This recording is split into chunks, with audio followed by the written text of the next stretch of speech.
Welcome everybody to another feature video of a well-sorted build. We've got a LandCruiser kind of over my shoulder here. This is a 1984 Toyota Landcruiser, what they call the FJ60 series.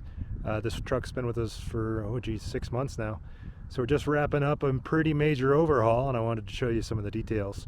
This one's got under hood engine conversion, we got some suspension work, a bunch of accessories, so lots of cool kit on this truck. So come over and take a look with me. All right, so first off, let's talk about the powertrain. Always one of my favorite parts of a build. So this is a Chevrolet LS3 Erod crate engine. So what does all that mean? The LS3 is basically your kind of Corvette Camaro motor. It's a 430 horse, 6.2 liter V8. And the Erod designation is important. This tells you basically this engine is 50 state emission legal to be swapped into any vehicle 1995 and prior. So this customer lives in Denver. He's subject to emissions laws and he wanted to repower his truck, which basically means the Erod is your only choice. So we've got this thing installed. It comes with catalytic converters and some other bits, and we're going to take this down to Denver to the emissions test center. They're going to inspect it, make sure everything matches the paperwork, give him a green stamp, and away we go. Basically, when they tested it, it looks like a Camaro from a tailpipe standpoint. So a really nice little package from GM for those of you that have older vehicles and want to do a legal emission conversion. This thing replaced the 4.2 liter stock engine. You know, we went from 130 horsepower to 430 horsepower. So kind of a substantial upgrade, you might say. The underhood got a little bit of restoration while we were at it. So we took all the front fenders, front clip off. We painted the firewall, painted all the pieces. So it really pops under here. So everything looks showroom new. Behind this engine is a new 5-speed transmission. We chose the Tremec TR4050. It's a great new transmission they sell in the aftermarket. It's got 4 forward gears, 5th is an overdrive and reverse, and it's a lot like the older NV4500s in the sense that the first gear is like granny gear, 6.0 to 1 roughly. So when you're in first and you're in low range and 4-wheel drive, you can really crawl with this thing. But you get out on the highway, you put it in 5th, and you got a 0.75 overdrive, so you get really good fuel economy. Cruising down the highway, 75 mile an hour, the motor's just loping along, so a really nice combo. So that was an important upgrade for this thing. We've done them with the Toyota transmissions, but frankly, we really feel like this is the better solution for the guys running the Chevy engines in their trucks. Other fun stuff, this truck has a new front suspension.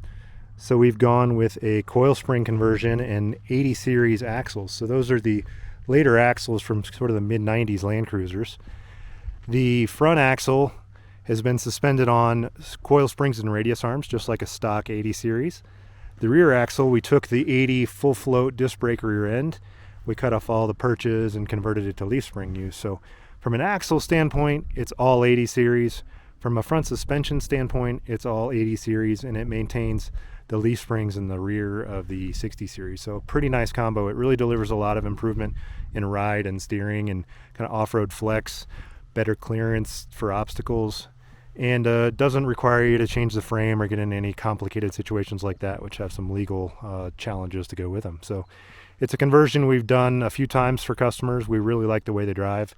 If you got a 60 series and you kind of want the best of both worlds, you want the 80 series axles and suspension, but you don't want to change the body or buy another truck, it's really a nice setup for you. Other fun stuff on this truck, we put front and rear bumpers on from 4+ Products. Our friend Dave Gore down there makes really nice bumpers. We stuffed a Warn 10S synthetic in the front here, really nice Warn winch.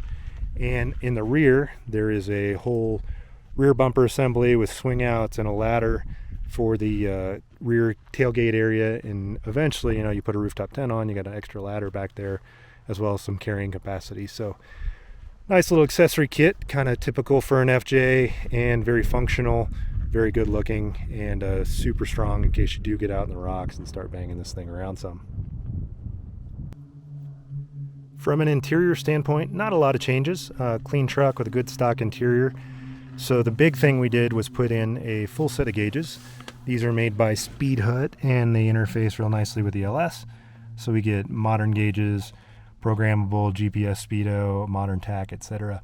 All nice and tied to the LS, but looks pretty factory. We've got it in the factory dash with fonts and readouts that basically look like a stock LandCruiser. Other than that, the only big clue is the Manual trans is now a 5-speed instead of a 4-speed, so if you take a look at that knob, it looks a little different. Other than that, mostly a stock interior, no reason to kind of mess with a good clean truck here. So that about wraps it up on the review of this build. Another LandCruiser going to a appreciative owner, ready to spend the summer out in the mountains, camping and exploring and doing all the good stuff. If you guys have any questions about the build or some of the work we did on the truck, just please put a comment down below. We'll try to keep up and let you know whatever you're interested in. And appreciate if you would hit the like and subscribe button. We always appreciate the support. Thanks for watching.